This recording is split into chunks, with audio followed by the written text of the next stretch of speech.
Boa tarde, sejam bem-vindos, sejam bem-vindas. Eu não ouvi uma resposta de boa tarde.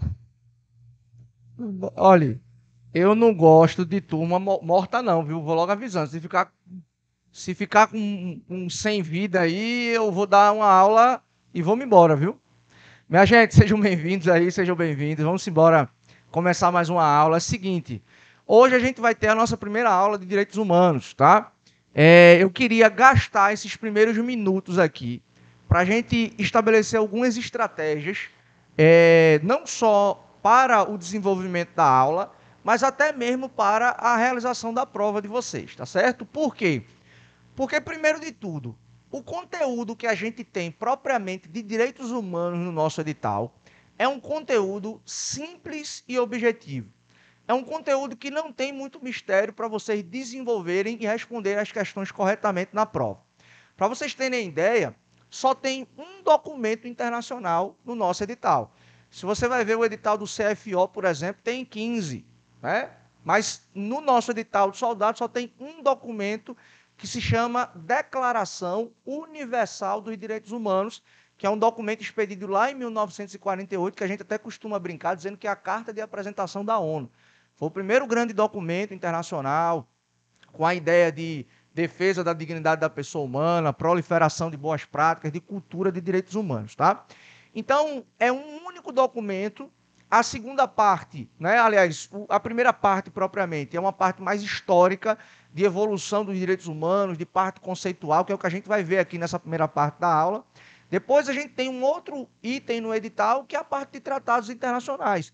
Status dos documentos internacionais na ordem jurídica interna. E aí a gente vai falar sobre o parágrafo 3º do artigo 5º da nossa Constituição. Então vejam, eu trouxe para vocês aqui um material de questões que é que a gente vai responder em sala de aula, mas também, muito provavelmente já deve estar constando no sistema de vocês, ou chegou no grupo do WhatsApp. Esse material, na verdade, ele é um pedaço de um material maior que eu mandei, porque eu mandei um resumo teórico e no final do material tem essas questões aí, tá? Então, o material teórico é um material para vocês usarem a título de revisão, a título de acompanhamento, a título de complemento. Oi? Muito provavelmente. Se não chegou ainda, deve chegar hoje, tá? Mas eu mandei junto com esse material. Não sei. Então, vocês irão aí ter acesso ao material. Para quê? Para que vocês possam fazer uma leitura de revisão, para que vocês possam fazer uma anotação. Mas eu queria, principalmente para quem gosta de anotar, que anotem tudo que eu vou falar aqui, porque você pode até eventualmente substituir o material que você vai ler pela anotação que você vai fazer aqui no caderno, tá certo? Então, deixa o material organizadinho, vai anotando, porque a gente vai gastar essa primeira parte aqui com os aspectos mais gerais e mais teóricos dos direitos humanos, tá certo? Então vamos começar nossa pegada aqui, vamos começar a nossa conversa, tá certo? Então a gente tem aqui direitos humanos. É aqui, é meu limite, é? Ou é esse traço ruim que vocês fizeram aí? Foram vocês sim que fizeram esse negócio aqui no quadro. Beleza. Ó, direitos humanos para a gente poder trabalhar. Olhem só. Primeira coisa que eu queria que a gente compreendesse aqui, tá? Quando a gente está falando de direitos humanos, a gente tem que ter em mente uma noção inicial que é o seguinte: o direito humano ou os direitos humanos, eles possuem alguns objetivos. Mas o principal deles é quando alguém diz, né, ou quando alguém diz assim, eu tenho um direito humano, a ideia que a gente tem é que aquele direito humano ele está ligado a isso daqui, ó. Todo direito humano ele existe para garantir a ideia de dignidade da pessoa humana. Então, quando a gente está falando de direito humano, a gente está falando daquele direito que está ligado à ideia de dignidade da pessoa humana. Então, quando eu falo aqui de dignidade da pessoa humana, eu estou falando de direitos que vão garantir condições mínimas de vivência, condições mínimas de dignidade. E aí a gente pode citar aqui saúde, a gente pode citar educação, a gente pode citar saneamento básico, moradia, lazer. Então, vejam, nem todo direito ele está ligado à dignidade da pessoa humana, certo? Então, nem todo direito a gente pode dizer que é um direito humano.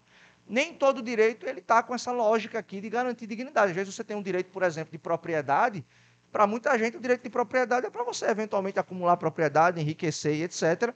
E não necessariamente, a ideia de propriedade está ligada à dignidade da pessoa humana. Mas isso é uma vertente, certo? Mas a noção de um direito humano aqui é para a garantia da dignidade da pessoa humana, beleza? Tem gente que acrescenta a essa ideia aqui de dignidade da pessoa humana e fala também que os direitos humanos eles existem exatamente para garantir o quê? O direito à vida, né? Os direitos humanos existem também para garantir, ó, o direito de liberdade. Então, basicamente, a gente tem como primeira noção a ideia de dignidade da pessoa humana como objetivo principal, né? A ideia de dignidade da pessoa humana como objetivo principal dos direitos humanos, mas a gente também pode falar, ó, de direito à vida, de direito à liberdade. Alguns até sugerem direito à felicidade, por exemplo, é um dos objetivos da dignidade da pessoa humana. Mas basicamente a gente tem essa trinca aqui, tá certo? Outra coisa pode eventualmente variar. Então, vocês têm que olhar se aparecer uma questão teórica na prova que está ligado a esses objetivos aqui, ok? Então, essa é a primeira noção. O segundo elemento que eu queria destacar aqui com vocês, pessoal, é a título conceitual e envolve basicamente o seguinte. Vejam só, a gente já ouviu aqui nas aulas de direito constitucional e vocês já fizeram essa leitura do seguinte: nós temos direitos fundamentais, não é isso? Nós temos direitos fundamentais. Os direitos fundamentais, eles estão previstos na Constituição. Então, a partir disso, a pergunta é: qual é a diferença de um direito humano para um direito fundamental? O que é que diferencia, né? O que é que diferencia aqui? Conversa essa aí, hein? Qual é a diferença de um direito humano para um direito fundamental? Ok? Qual é a diferença de um direito humano para um direito fundamental? Primeiro, vamos perceber aqui aquilo que é igual. Veja, o direito humano, assim como o direito fundamental, estão ligados a essa ideia de garantia de dignidade da pessoa humana. Estão ligados a essa ideia de garantir a vida, de garantir a liberdade. Os dois, digamos assim, têm o mesmo DNA, têm a mesma raiz, têm o mesmo lugar de nascimento, certo? Então, tudo que eu falei aqui agora para os direitos humanos vale também para os direitos fundamentais, absolutamente tudo. Mas, pois é, eu vou falar sobre isso já já. Então, a lógica é basicamente a mesma. A raiz, o DNA, o princípio por trás é o mesmo. Quando a gente fala de direitos fundamentais no artigo 5º da Constituição, a gente está falando de direitos que estão ligados à dignidade da pessoa humana, que estão ligados à ideia de vida, que estão ligados à ideia de liberdade. Ok. Isso é o que é igual, aquilo que é a raiz desses direitos. Mas a diferença, basicamente, pessoal, ela é a seguinte: o lugar onde a gente encontra esses direitos. Por quê? Porque direitos fundamentais, olhem só, porque direitos fundamentais são direitos que nós encontramos na ordem jurídica interna de um país. Então, todo direito que eu encontro aqui, ó, dentro de um país, em sua Constituição, em suas leis, eu estou falando de direito fundamental. E quando eu estou falando aqui de um direito humano ligado à ideia de dignidade da pessoa humana, de vida e de liberdade, eu encontro esses direitos humanos aqui, ó, em documentos internacionais, certo? Então eu encontro esses direitos aqui, ó, em documentos internacionais. Então veja, documentos internacionais, como assim? Aí onde entra a discussão para a gente lembrar do que está lá no nosso edital. Os direitos humanos são aqueles direitos que são encontrados em tratados, em convenções, em acordos internacionais. Então, todo direito ligado à dignidade da pessoa humana, ligado a garantir isso daqui, que a gente encontra do ponto de vista internacional, nós os chamamos de direitos humanos. E todo aquele direito que nós encontramos na Constituição de um país, dentro das leis de um país, ou seja, na ordem interna de um determinado país, nós estamos chamando de direito fundamental. Mas lembrem-se, eles têm o mesmo objetivo, têm a mesma raiz, têm a mesma lógica, tá certo? Em prova, já apareceu em algumas bancas o seguinte, que o direito fundamental, ele é visto sob a ótica do direito interno, ou seja, dentro da ordem jurídica do país, e o direito humano ele é visto sob a ótica da ordem jurídica externa, ou seja, é algo fora, né? Se a gente está falando de um documento internacional, a origem daquele documento não é propriamente o parlamento do país, por exemplo. Então, por isso que a gente diz que direitos humanos estão vistos sob a ótica do direito internacional, ou seja, a ótica externa, e o direito fundamental ele é visto sob a ótica interna, a partir da ideia de que nós encontramos esses direitos na Constituição e nas leis de um determinado país. Tá certo, pessoal? Tranquilo? Vejam, essa diferença ela é muito importante porque eu queria que a gente tivesse em mente o seguinte, e isso é uma orientação para fins de confecção da nossa prova. Não consigo fazer tão alinhado quanto vocês estavam fazendo aqui o traço, não é? Temos aqui algumas lombadas, algumas montanhas para quem está vendo de longe, né? Vejam, eu queria que vocês tivessem em mente o seguinte, por curiosidade, e eu quero que vocês respondam, não precisa se preocupar com a resposta. Quem já leu a Declaração aqui Universal dos Direitos Humanos? Então, temos aqui 4 pessoas, 5 que fizeram a leitura. Quem não leu ainda? Mas veja, tanto para quem já leu e que vai ler de novo, porque a gente vai estudar aqui, e quem não leu e vai ter conhecimento na medida em que a gente avançar nos estudos, vocês vão ter uma percepção. Que percepção é essa? De já ter lido aquilo em algum lugar. Você vai ficar com aquela impressão, eu já vi isso em algum lugar. Isso aqui está em algum lugar, está na minha Constituição, está na minha lei, está em algum lugar. Existe uma lógica aqui, que é a seguinte, praticamente o que está no artigo 5º da Constituição é o que a gente encontra na Declaração Universal dos Direitos Humanos. E aí eu queria que vocês tivessem o seguinte raciocínio. Vê bem, quando a gente está falando de direito fundamental e direito humano, que tem a mesma raiz, tem o mesmo objetivo, mas eles se diferenciam na medida em que a gente fala dos lugares em que eles são encontrados aqui, eu queria que você percebesse o seguinte, a ideia de direitos humanos aqui, a ideia de direitos humanos, é uma ideia que tem o seguinte significado. Toda vez que algum país se torna signatário de algum documento internacional, a ideia é que aquele documento internacional ele gere uma série de mudanças dentro do país.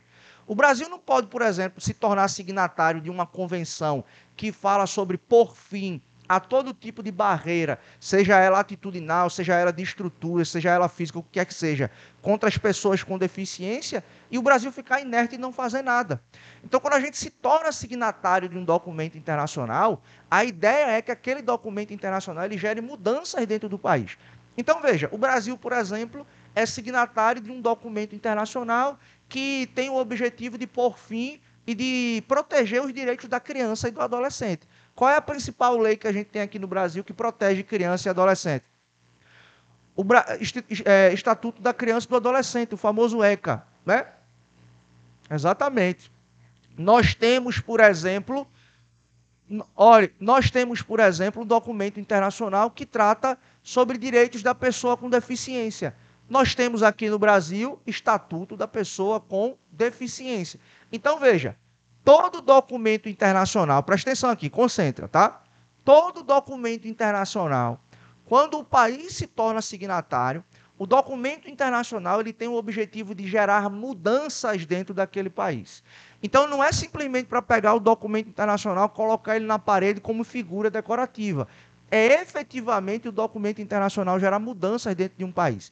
Então, a lógica por trás disso é, se você for fazer a prova, tiver uma questão sobre a Declaração Universal e você não lembrar exatamente do texto, use o raciocínio baseado no que você aprendeu em direito constitucional também, porque vai ajudar. Porque muito do que está no texto constitucional é um copiou e colou do que está lá. Às vezes muda só o modo de escrever, mas o direito é rigorosamente o mesmo, certo? Então, note, todo documento internacional, quando ele é incorporado dentro de um país, ele tem o objetivo de gerar isso daqui, ó, de gerar mudanças.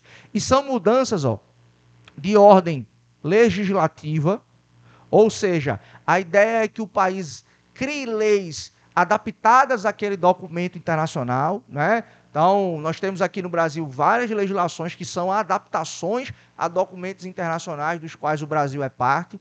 Nós temos aqui mudanças no âmbito do Poder Executivo, né? Por que, assim, mudanças no âmbito do Poder Executivo? Porque quando o texto diz assim, olha, a gente tem que pôr fim à discriminação racial. Tem um documento internacional do que o Brasil é signatário. Como é que eu vou pôr fim ou eu vou combater, né, Eu vou erradicar a discriminação racial via Poder Executivo. O que é que o Poder Executivo tem que fazer? Tem que estabelecer, políticas públicas. Tem que estabelecer políticas públicas para que aquele documento internacional ele seja implementado dentro do país, certo? E a gente não pode perder de vista, pessoal, a gente não pode perder de vista que é importante também que essas mudanças ocorram no âmbito do poder judiciário.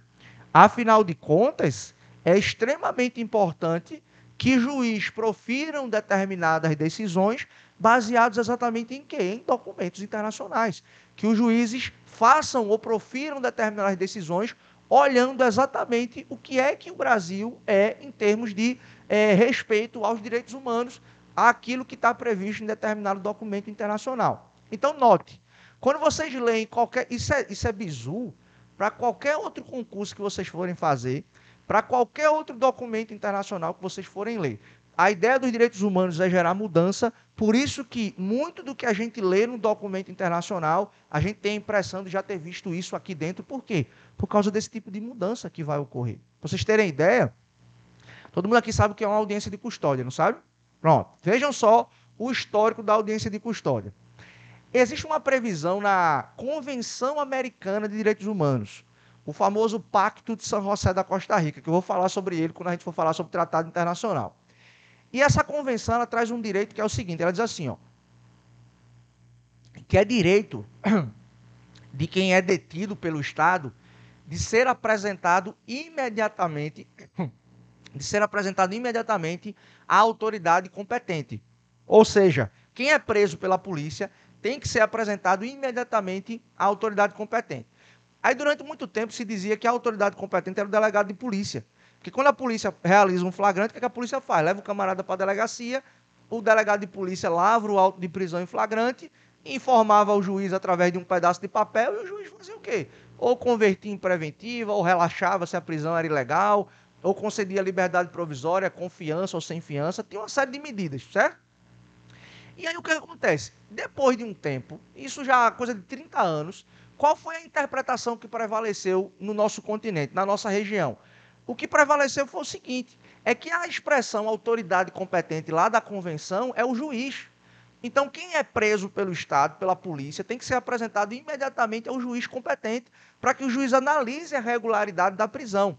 E aí, sabe quando foi que a audiência de custódia foi implantada no Brasil? Só em 2016, depois de uma decisão que o Supremo Tribunal Federal proferiu, determinando a implantação imediata da audiência de custódia. Ou seja, foi um documento internacional que gerou uma mudança a partir de quê? De uma decisão proferida pelo Supremo Tribunal Federal, quando disse, olha, nós somos signatários da Convenção Americana de Direitos Humanos e ela tem que ser implementada, e uma das determinações é a realização da audiência de custódia. Então percebam isso, tá? Isso é raciocínio para a prova. Todo documento internacional, ele tem o objetivo de gerar mudanças, e são mudanças sob essas óticas aqui, sob essas perspectivas. Então, por exemplo, tem documento internacional que fala, olha, tem que adotar ações afirmativas, tem que criar cota política, tem que fazer tudo para poder o quê? Promover uma igualdade racial, por exemplo. Então, há muitas e muitas medidas que devem ser tomadas aqui a partir dessa lógica evolutiva dos direitos humanos. Tá certo, pessoal? Tranquilo? Mais alguma coisa importante aqui para a gente poder observar. Olhem só.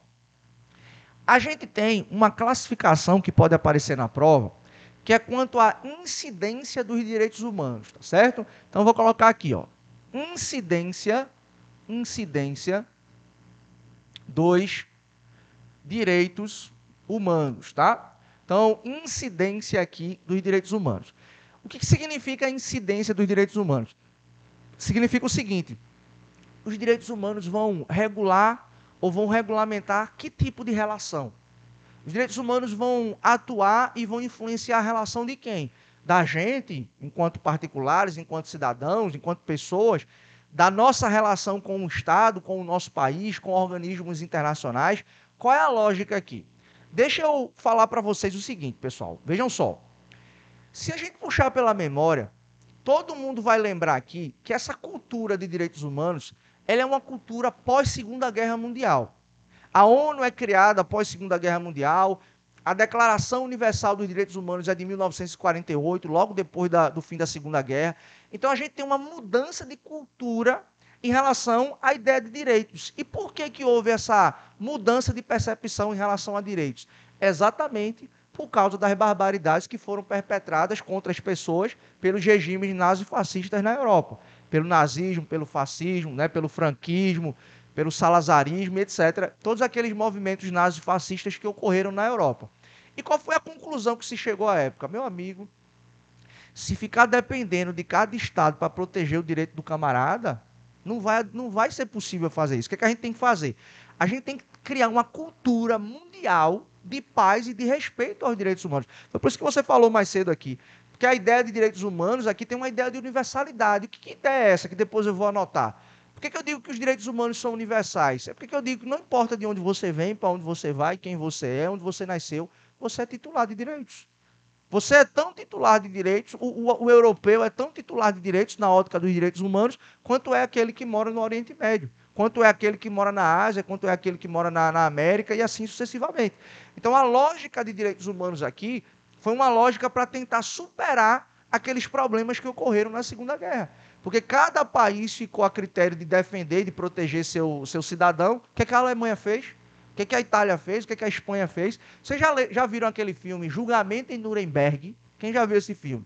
Ele tem umas versões mais antigas em preto e branco no YouTube, mas depois do concurso vejam esse filme, tá? Acho que ajuda também a ampliar um pouquinho os horizontes, até você ter repertório para colocar numa questão subjetiva, numa redação. Aquele julgamento ele é impressionante, porque tem uma cena do filme, Julgamento em Nuremberg, ou o Tribunal de Nuremberg, tá? Dependendo do filme, que tem mais de uma versão do filme. Então, o Julgamento em Nuremberg. O que foi esse julgamento? Foi um julgamento que foi feito por parte daqueles que venceram a guerra contra, né, ou julgaram aqueles agentes nazistas que haviam perpetrado as violações de direitos naquele contexto. E tem uma cena do filme que é impressionante, mais ou menos lá pela metade, que está rolando o julgamento, aí foi dada a oportunidade de um agente nazista se defender. Aí o líder lá, o juiz lá do tribunal, questionou, disse, olha, você vai ter um tempo agora, você vai ter a oportunidade de se defender em relação aos crimes contra a humanidade que você cometeu. Quando a palavra vai para o camarada, eu cometi crime contra a humanidade? Eu cometi crime contra a humanidade nenhum, não, eu cumpri as leis do meu país. Foi exatamente essa a resposta. E era exatamente assim que os nazistas interpretavam a questão das perseguições que eram feitas a judeus, a ciganos, a homossexuais, etc. Ninguém na Alemanha fazia nada, matava ninguém, mandava para a Câmara de Gás sem que houvesse um fundamento para isso. Tudo tinha uma lei, um decreto, tinha uma autorização de alguma autoridade para aquilo ser feito. Aí o camarada disse, eu não pratiquei crime contra a humanidade de ninguém, eu simplesmente cumpri as leis do meu país, eu simplesmente fiz o certo, o que meu país mandava. Então eu não cometi crime nenhum. Então veja a lógica aqui dos direitos humanos. A lógica dos direitos humanos é criar uma cultura universal de respeito àquilo dali. Por isso que eu disse que a lógica é, todo documento internacional ele quer fazer o quê? Ele quer gerar mudança. Porque se você for interpretar direitos apenas a partir do que está previsto na ordem de um determinado país, pode acontecer exatamente aquilo que aconteceu na Segunda Guerra e que deu origem a esse novo movimento, a esse novo olhar de cultura e de respeito aqui aos direitos humanos. Beleza, pessoal? Então, leiam as questões procurando um senso comum. Muitas vezes é assim mesmo. Você vai responder questões de direitos humanos exatamente baseado no que você aprende em direito constitucional e em outras disciplinas, obviamente, né? Mas voltando para cá, porque tem relação com o que eu estava dizendo aqui, então perceba, na essência, qual é a ideia do direito humano? É nos proteger do arbítrio do Estado. Então, essa lógica que eu acabei de dizer para vocês aqui, de tanto de barbaridade que foram perpetradas pelos Estados europeus naquele contexto, chegou a gente a trazer a lógica de direitos humanos para dizer, olha, a gente tem que criar aqui uma cultura, a gente tem que criar um modelo aqui de respeito a direitos, de respeito à dignidade, de modo a nos proteger do poder político, do detentor de poder daquele determinado contexto. Então, a gente fala, a partir dessa ideia, de que os direitos humanos têm a seguinte lógica, incidência, né? A gente fala assim, ó, incidência vertical dos direitos humanos. O que significa isso? É que os direitos humanos vão exatamente, ó, tutelar, os direitos humanos vão exatamente aqui, ó, tutelar a relação do Estado, com o indivíduo, né, com o cidadão, com a cidadã aqui, com o particular. Então, quando eu falo de incidência, pode aparecer em prova assim também, ó, eficácia dos direitos humanos, né? Quando essa expressão eficácia dos direitos humanos aqui, nesse contexto, não significa se os direitos humanos estão sendo ou não cumpridos, tá? Mas essa expressão aqui, incidência, pode aparecer em prova.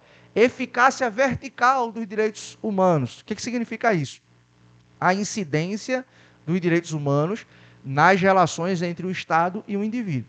Então, na origem, os direitos humanos surgem para quê? Para proteger a gente do poder arbitrário do Estado, tá certo? Só que aí a gente tem o seguinte, a gente tem um desdobramento disso daqui, e a gente pode falar também de incidência ou eficácia horizontal dos direitos humanos, tá? Eficácia horizontal dos direitos humanos. O que é que significa isso daqui, eficácia horizontal? Vê só, eu queria que vocês prestassem atenção, porque tem um raciocínio aqui por trás para a gente entender, tá? Já ficou muito claro para a gente que na origem o direito humano existe para quê? Para nos proteger do arbítrio de quem? Do Estado, do poder político, beleza? Só que note, vocês concordam comigo que é possível a gente, nas nossas relações particulares, indivíduo com indivíduo, é possível que a gente viole um direito humano de uma outra pessoa ou não é possível isso? Então veja, quando nós estamos falando aqui de eficácia horizontal dos direitos humanos, nós estamos dizendo que os direitos humanos também vão tutelar as relações, ó, do indivíduo com outro indivíduo. Beleza? Então, ó, a eficácia horizontal ou a incidência horizontal dos direitos humanos significa isso. Que é possível, sim, que um direito humano seja violado por um outro particular. Ou seja, a gente ultrapassa aquela ideia de que é apenas o Estado potencial violador de um direito humano, mas o particular também é um potencial violador do direito humano de um outro indivíduo, tá? Essa discussão aqui, ela aconteceu mais ou menos em meados dos anos 50, e não sei se vocês já ouviram falar, veja, hoje a expressão ela é diferente, mas tem um caso muito conhecido na história do direito, que é o caso do arremesso de anão. Alguém já ouviu falar sobre isso? A gente fala, óbvio, ninguém chama ninguém hoje de anão, porque é ofensivo, você tem que preservar a dignidade de uma pessoa com nanismo. Mas esse caso ficou conhecido como arremesso de anão. Que história foi essa? Numa determinada cidade na França, o pessoal estava indo para um determinado bar, barra restaurante, e estavam fazendo exatamente apostas. E em que consistia a aposta? Consistia o seguinte, o pessoal ia lá casar dinheiro, e quem conseguisse arremessar o fulano por mais longe, ganhava o dinheiro. Certo? Entenderam? Então o pessoal estava se reunindo direto num determinado ambiente, fazia lá as apostas, pegava o camarada e jogava ele. Quem conseguisse jogar mais longe ficava com o valor das apostas. Aquilo, em dado momento, virou uma febre na cidade e gente da vizinhança, inclusive, começou a ir para aquele lugar. Se não me falha a memória, isso aconteceu em Nantes, né, que é uma cidade lá na França. Aí a prefeitura disse, vamos parar com essa arruaça aqui, não vai ter essa conversa mais não, e processou os donos do restaurante e mandou fechar o negócio, porque o que estava acontecendo ali não deveria estar acontecendo. Pois bem, os relatos históricos dão conta de que o indivíduo foi chamado para prestar depoimento, para ele falar sobre o que estava acontecendo. E ele, inclusive, disse que não era para pararem com a atividade. Porque, primeiro, ele não tinha amigos, e quando ele começou a participar daquilo dali, ele começou a fazer amizades, ele não tinha trabalho e ele começou a ter uma remuneração com aquela atividade, portanto, ele não queria que a atividade cessasse. Só que, assim, para desagrado dele, né, a justiça francesa determinou que, de fato, não acontecesse aquilo. E sabe qual foi o fundamento que a justiça utilizou? Acho que esse é o primeiro grande caso que teve repercussão: incidência horizontal. A justiça lá, o caso na França, teve o seguinte desdobramento: nós estamos vendo particulares violando a dignidade de um outro particular. Ser submetido a esse tipo de tratamento, ser submetido a esse tipo de atividade, é violar a dignidade do sujeito.